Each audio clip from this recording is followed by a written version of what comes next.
Welcome to Ayurveda and Spirituality with your host, Alakananda Ma, a renowned Ayurvedic expert and a graduate of a top London medical school.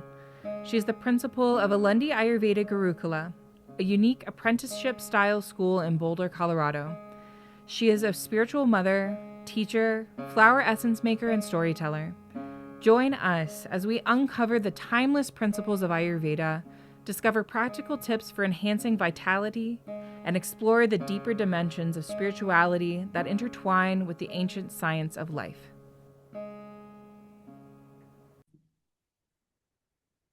Welcome, everyone. Welcome to Satsang. Satsang is a meeting of hearts, a gathering of friends to inquire into the truth. Today, we are going to look into different healing paradigms. By the way, if anyone can think of like a super yummy, exciting title for this talk that's heading towards being a podcast, that would be brilliant. But with the different paradigms, the different ways in which we see healing down the ages and how Ayurveda fits into these different paradigms. So, first of all, we have the reductionistic paradigm as one of the options versus the more holistic paradigm. This is absolutely something that I ran into. So I went to medical school because Jesus sort of like appeared to me when I was walking back to the boathouse with an oar on each shoulder. Being proud of being a good tomboy who could carry the oars, right? And I was suddenly stopped in my tracks, told that I would go to a distant land, which is true. I have come to a distant land, and that I would do the things that Jesus did. And I thought about those things for a moment, and I thought, preach, not me. Teach, heal. That's what I'm going to do. So I came home and I said, I'm going to go to medical school. And my mom, being a doctor, was super excited. And my dad did the devil's advocate thing of, but you're the person that's into poetry and arts and literature and history, and why are you going to do science and go to medical school? I'm sure he wanted me to go to medical school. He just wanted me to be sure I wanted to go to medical school. I did get around that by taking English history, Latin, and Greek in my sixth form for A level. Then having an extra year of medical school where instead of having my sciences from grammar school teachers, I had them from top professors, which was a brilliant choice. So that I get to medical school like right wanting to be this healer, and I run right into this a reductionistic paradigm. Man is a bag of enzymes, which is not that much different than Charuk arguing against, as we saw the other day, that man is nothing but a collection of Srutansi, right? People are always trying the reductionist thing, versus this concept of being holistic, which is how we do it in Ayurveda. So once I arrived in India in 1980, the first place where I was really staying was Shantivanam. And so I walked through the gateway of the triple-faced god.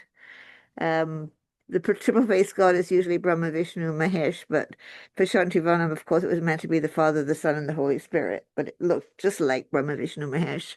I walked through the gateway of the triple-faced god, and I started reading stuff in the octagonal library as I went through a process of unlearning my paradigms. I don't think I knew the word paradigm at the time, but I went through this whole unlearning process of trying to get rid of scientism. There's a great difference between science, many of them were spiritual people, like Isaac Newton, for example, were scientists, or Einstein, trying to unlearn the scientism, which is sort of making a religion out of a poor understanding of what science is. So I was having to unlearn this reductionism where we see people simply as biological processes. I also thought it was interesting because we tried so desperately to save life, and I often thought it's because we don't know. If you're completely reductionistic, when someone's dead, that's game over. That is done, over, finished.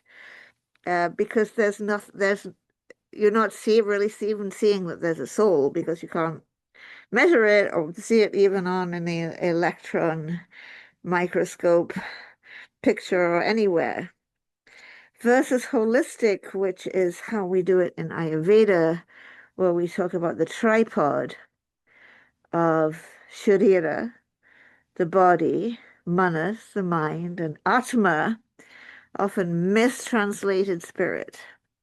So in Western holism, we talk about body, mind, spirit. In Ayurveda, it's body, mind, and Atma, which is it's more than a soul. It's more than spirit in a vague sense. It is the self of all. And Atman is inseparable from Brahman, the ground of all being. So seeing people as not just a body-mind complex, but also as nothing but the ultimate reality, which is why we say namaste, because we see that everyone is divine isn't the right word. Everyone is actually the self. And also, when we speak about yukti, how we have to take multiple factors into consideration when we're using our herbs. We were talking about that a few days ago. We also include the environment and the season in being holistic. So we're seeing a person as a body, a mind, an Atman, an embodiment of the self of all in an environment, in a time, in a place, in a family. So the holistic paradigm is very, very different from when you go on the ward and you're like, so the kidney stone in bed 10. It's really different. Along with that approach of reductionistic versus holistic, another way we can approach healing is looking at things mechanistically versus bioenergetically. And again, Charuk was just having an argument with persons unknown about the mechanistic approach. What? People say man is nothing but a collection of channels, shotanzi. That would seem like back in the early Iron Age, we were still struggling with people that took a mechanistic approach. We're nothing but mechanisms.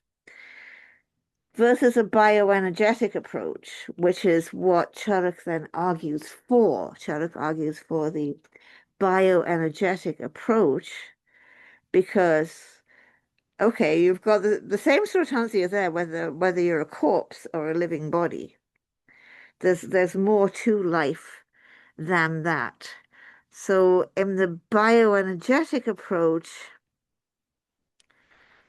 I would say it's an approach in which consciousness is anterior to matter. This was actually the biggest thing that I learned when I was reading in the octagonal library in Shantivanam in Tamil Nadu near Kolatarai. That it's not that physical factors come together and then somehow we become conscious. It's that consciousness creates the physical. Consciousness is anterior to matter instead of being a result of accidental processes happening with matter. I think that that was like my biggest turnaround. Because I hadn't even thought about these things before until I started reading various authors in that library, like Sri Aurobindo and the Upanishads. And there was a book of Native American spirituality I read in India, coming from England. Um, so just understanding that everything is conscious. And like Einstein says, because of relativity, basically matter is slow energy. E equals mc squared. There are things that slow energy down enough to where we have what we call matter that has material properties and can be perceived by our senses, which are designed at a level of inaccuracy where what they perceive are the needful material things that we need to see to not bump into things or be able to cut the vegetables or hunt the deer or uh, pick up the baby or whatever we need to do because our senses allow us to do those things. So that's another like huge difference in paradigm, and Charak has guided us as Ayurvedic practitioners to see things in a consciousness-based, bioenergetic way. The next paradigm that I think is really important is individualistic approach versus systems approach. And that is something that each and every one of us can fall into again and again and have to keep bringing ourselves back from. Because when we're practicing as a healer, we are hired by, paid by that one person. Now, that would be different if you were someone like my mom who got off of the working on for just that one person and was doing community medicine. So she was actually working on the level of there's this entire county, well, half of the county, West Suffolk, and how do we care for all the children with special needs in this entire county? How do we identify them? She's driving miles along country roads to like test these children. How do we identify them? How do we assess them? How do we set up the systems in our society that we need to provide for these children who have disabilities or special needs? So she was totally on this systems, social, family level. Anyone that's doing pediatrics, you're working with a family. Even before my mom was doing community medicine in Suffolk, when we were in um we were in Milton Mowbray and she was working for the county of Nottinghamshire. And she was still working for the children, but that basically meant who you talk to is the mother. A lot of stories that we share about those experiences. So we have to keep bringing ourselves back from just trying to look at this one person because they don't exist in isolation. They came out of a family system. They came out of a society. They came out of an entire paradigm of an entire vision of reality. They came out of a culture. They live in a socioeconomic reality. So everything really depends on these different systems. There's our food systems, On Al Jazeera one time, they actually did an entire documentary series on a can of tomato sauce.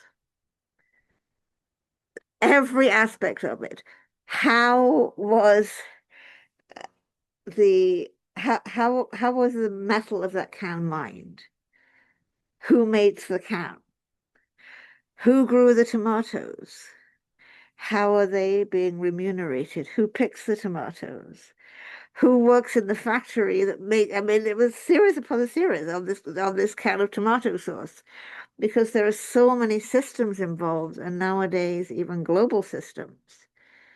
Like we know that it's undocumented, underpaid workers often living in these like undocumented worker camps under like terrible conditions that they can't escape from, that are picking those tomatoes. Otherwise, you wouldn't have a can of tomato sauce in the first place. But what about the can? Where did that come from? So just we have to keep bringing ourselves back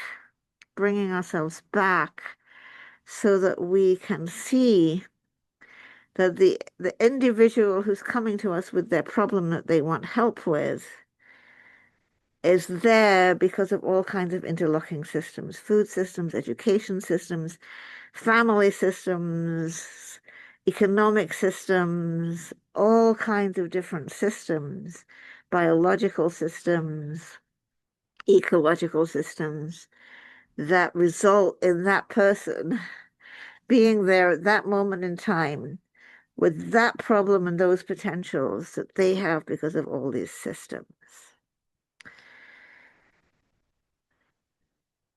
Next thing we want to look at is, do we look at the pathology or the person? So what tends to happen oftentimes in Western medicine, but we can get into it too, is that you're, like I said, the kidney stone in bed 10. You're focused on what they've got, not necessarily on them as a person.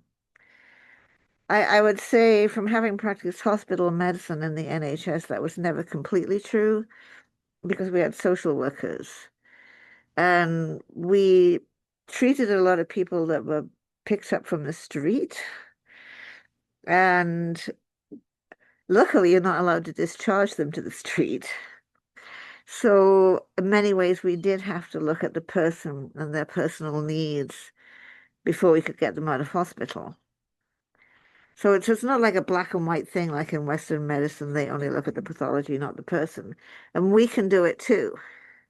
We can also get trapped in looking at trying to treat an illness versus dealing with a person. So it's something that we have to keep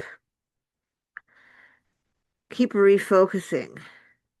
That Ayurveda tells us to focus on the person. Right? The person and their constitution. And that pathology is going to express differently in different people. So there's a story I like to tell about my friend's daughter and my friend's daughter's stepson. My friend comes along and says, there's something really wrong with my daughter because stepbrother got flu and was given echinacea and got well, and now my daughter got flu and I'm giving the echinacea and she's not getting well. And I'm like, well, she's pretty vata at the moment. She's actually over the years she's stopped being vata. I don't think she's vata at all, but seemed like a very vata little girl, always like twirling and dancing and singing and running around. She's pretty vata right now. Maybe echinacea was right for stepbrother, pretty like chubby Kapha kid, and isn't right for her. So we're looking at the person all the time, at their prakriti, with their constitution, their vikriti, their present state of their vata, pitta, and kapha, their doshas. We're always trying to look at the person as a whole and not just look at the pathology. So that fits into something we were talking about the other day of when we use a herb, are we just using a herb as a drug? When we're using a herb as a drug, we've slipped into the side of the paradigm where we're pathology focused. And we're going to give that same, typically a product, right? We were talking about parasite cleansers and things. We're going to give that same product to each and every person who has that same problem. And that definitely has a tendency to be the case in Western medicine, where they're supposed to give this drug for this thing, which doesn't always work. Like I had to take a diuretic for a thiazide diuretic. I took it for years for my high blood pressure, and it became increasingly clear to me that it was making me retain fluid. Just because of my chronic genetic condition. So it was acting opposite. So focusing on the person, not on the pathology, and then we will be able to use herbs as beings with consciousness that acts on a person and not just as this thing for this thing. Next one is disempowerment versus empowerment. So when someone gets to the endocrinologist and they're sitting there in their like paper gown or whatever, they sit in that room and someone comes in and says, "You've got diabetes." This is like a literal story that so many people have been through. Suddenly you stop being Melissa or John or whoever went in the room, and instead you're now a diabetic. And I picked diabetes because it is such a terribly difficult condition. I mean, type 1 diabetes, before the invention of insulin, everyone would die from it. And type 2 diabetes, when it gets bad enough, everyone would have died from it because there wasn't any treatment. But because it's an illness where you and your doctor have to start taking over functions that everyone else's body is doing for them, it's really easy to get disempowered and feel you're reduced to a label, you're reduced to a diagnosis, and you're dependent on all this external stuff. Or when someone has cancer, you walk in as you get the C word diagnosis, and you stop being you and you're a cancer patient. And now you have to make set upon set of scary choices because you have to have invasive treatment. I had one friend, I was talking about this with one of my patients. She chose not to, which meant she chose a long and painful death from cancer. Not something I would recommend to anyone, but she made her choice and she lived her choice with a great deal of grace and joy. She had the right to make that choice. You don't have the right to make that choice for a child, for your child, but you have that. You can choose any. That's a big part of empowerment. I said to one of my patients newly diagnosed with breast cancer the other day, I know you don't want to do these things, and the reality is you don't have to do any of this. You can choose to die from cancer. And it will be a long, slow, and painful death, and you won't be there for your child. You'll definitely not be there for your grandchildren. You have the right to choose that. I don't recommend you choosing that. That means you have to choose between these things you don't want, like a mutilating operation, uh, losing a body part that's really important to women, chemo, radiation, scary things with side effects, but with proven benefits. paper upon paper showing how much longer people are living. So we always want to work on empowering people. I was pretty thrilled with this one patient when I saw the letters from the doctors, seeing how much the doctors were trying to empower that person by listening to what the patient wanted and wanted to choose and trying to adapt the treatment. So it's not this thing like Western medicine is all going to be on this one side and we're going to all be on the other side. We're all on a journey to try to get on the more helpful side. And people come to us and pay us because we know more about something than they know. And it's our job to help them. But at the same time, we have to work with them and stay with the empowerment of that person in their healing process. Ultimately, I remember one patient who would always say, "You healed me," and I feel like so uncomfortable because I didn't.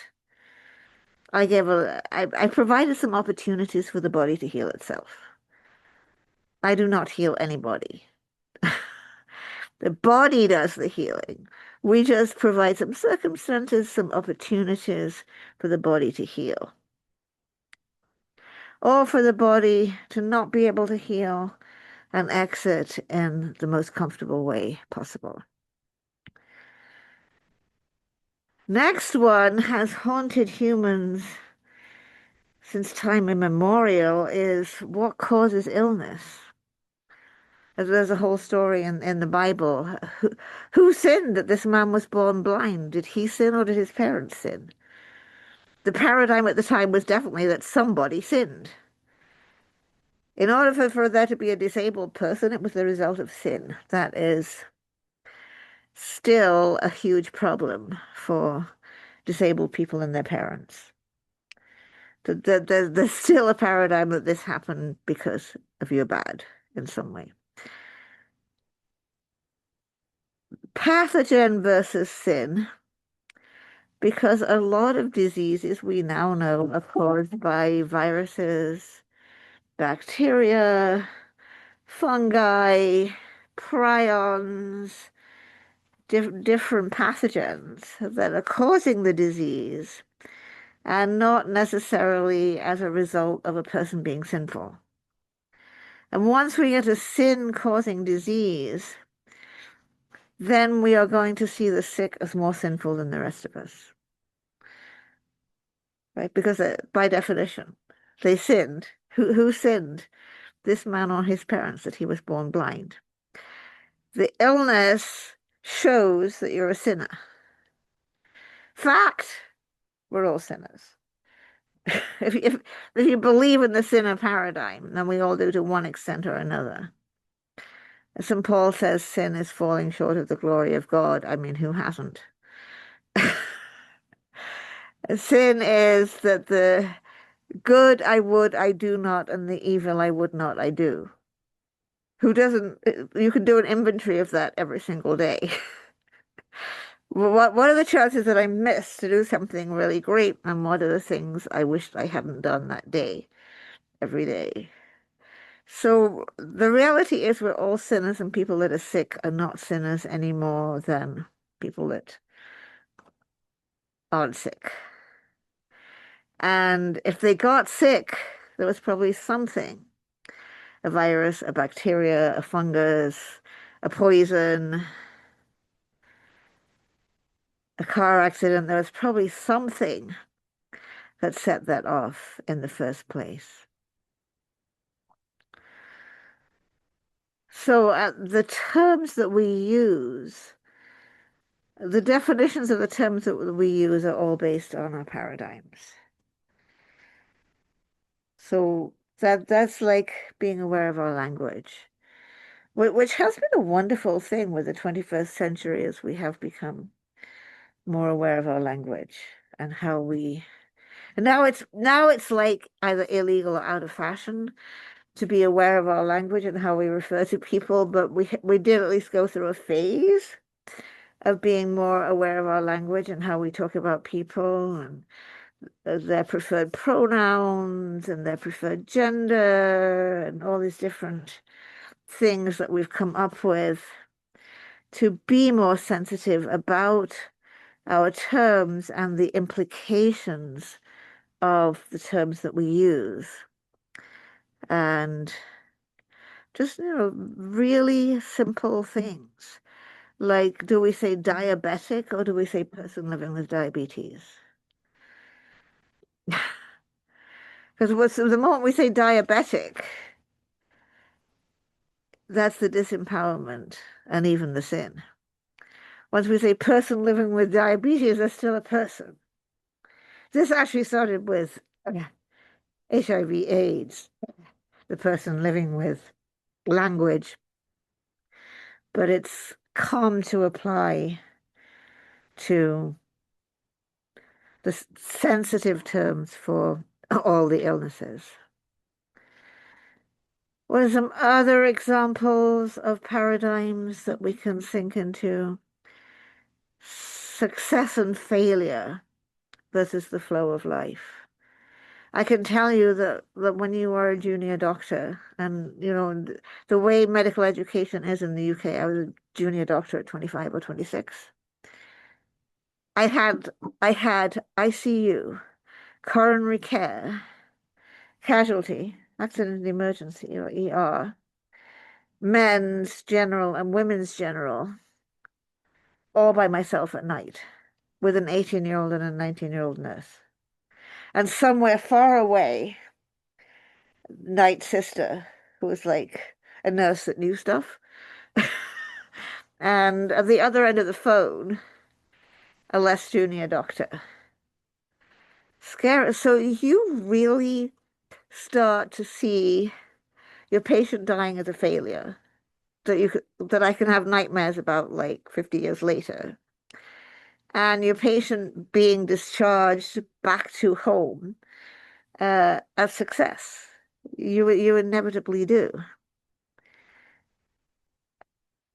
And yet people die. I remember in my practice here, one of my patients with asthma died, and his daughter was also my patient. I was like, but what happened? And she said, well, he stopped breathing. She was more, because she'd always lived with having a dad with severe asthma, I guess she was accepting it in the flow of life. Like you get sick and you die. It's the flow of life brings us a lot of things that we don't want, as well as a lot of like miracles and things that we do want.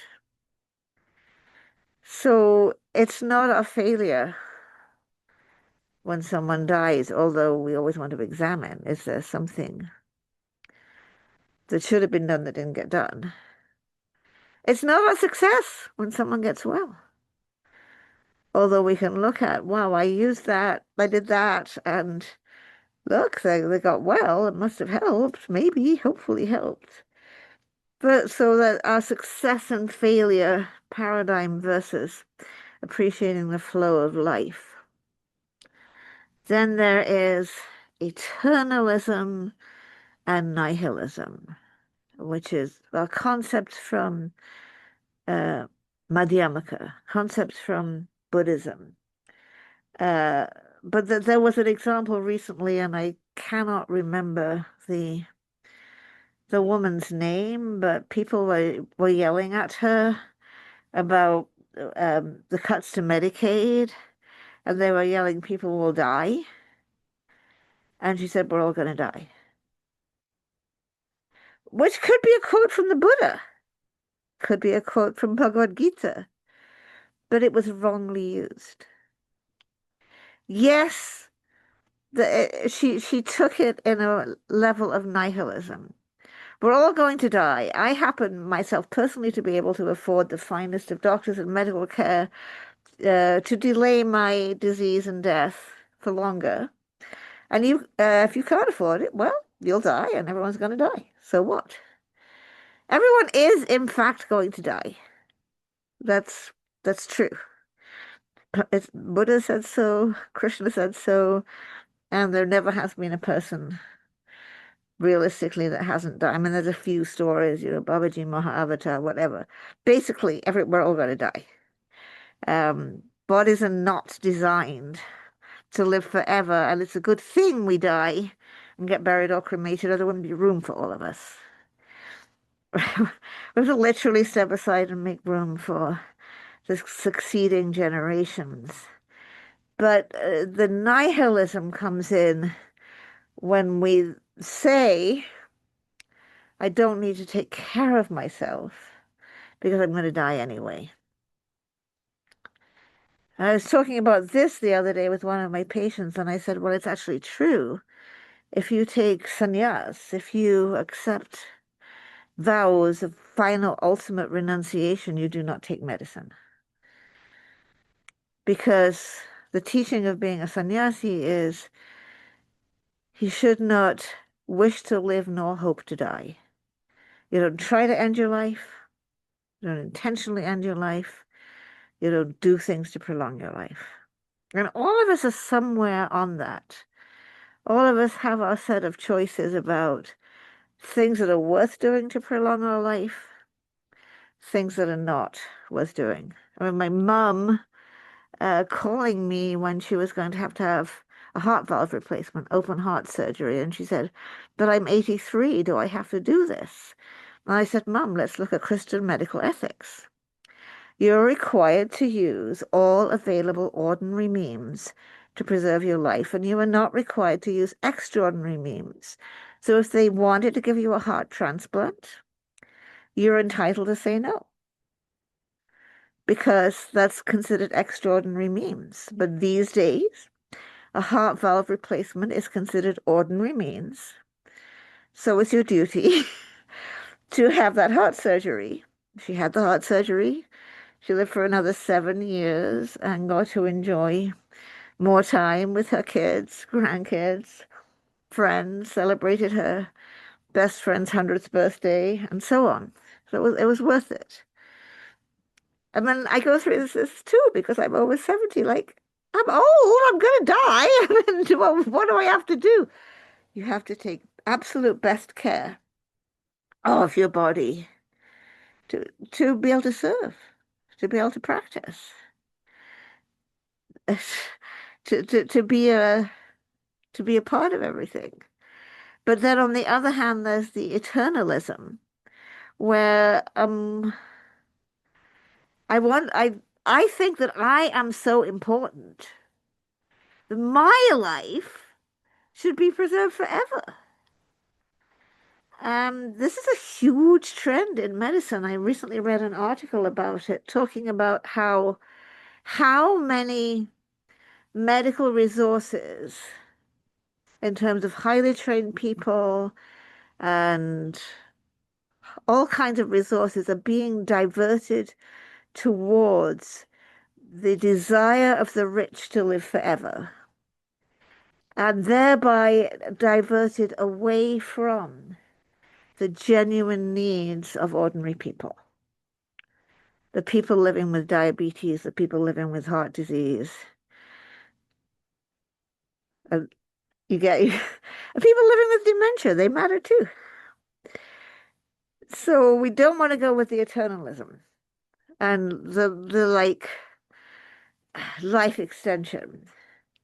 There was this horror film. I'm not a fan of horror films. I'm not sure how I ended up seeing it, but it was really, really good. There's this horror film about this woman who, in order to live together, she had to keep being infused with organs from young women. So her husband would keep going into trains and places and like capturing these young women and killing them so he could like make this wife of his live forever. That's really where we're going. That story is like it tells how we're going in terms of providing that the billionaires should have endless vitality which should be drained from the rest of us. So we're not going to live forever. We're not going to be young forever. If you want to know the secret of staying younger longer, it's very simple. Focus on the happiness of others. It works 100%. The secret of eternal youth and happiness is to always focus on the happiness of others. That comes from the 37 precepts of the Bodhisattva, and it's completely true. And we also don't want to be, unless we are in vows that make that a proper conduct for us, we don't want to be in the, yeah, well, I don't need to bother to take care of this, because it's our job to use all available ordinary means to take care of our bodies. Other paradigms that we see that are pretty interesting is hospice care versus the whole thing of holistic cancer care. So when we're going with hospice care, end-of-life care, palliative care, we are no longer focusing on that person's recovery. And that has some wonderful consequences, because you can relieve their pain with medicines that you wouldn't be able to give to someone that was going to live a long time, because you don't need to worry about them getting addicted. Versus this idea of holistic cancer care, that if you make enough shifts, you could get over it. And there's a famous story of the person, this person's lying in bed dying, and the doctor is saying, but what do you want to do with your life? Which is important. And in fact, like Weber, our famous local botanist, who man lived to be about 100, and he's sitting in his like nursing home or wherever he is at the end of his life, and he's working, which is probably why he lived to be as old as he did. A well-loved, beautiful person, always focused on what more he had to do for the plants. So that's another like interesting dialogue between the people, the extent to which we accept the inevitable and the extent to which we strive to make the shifts. That's very individual and can be moment to moment.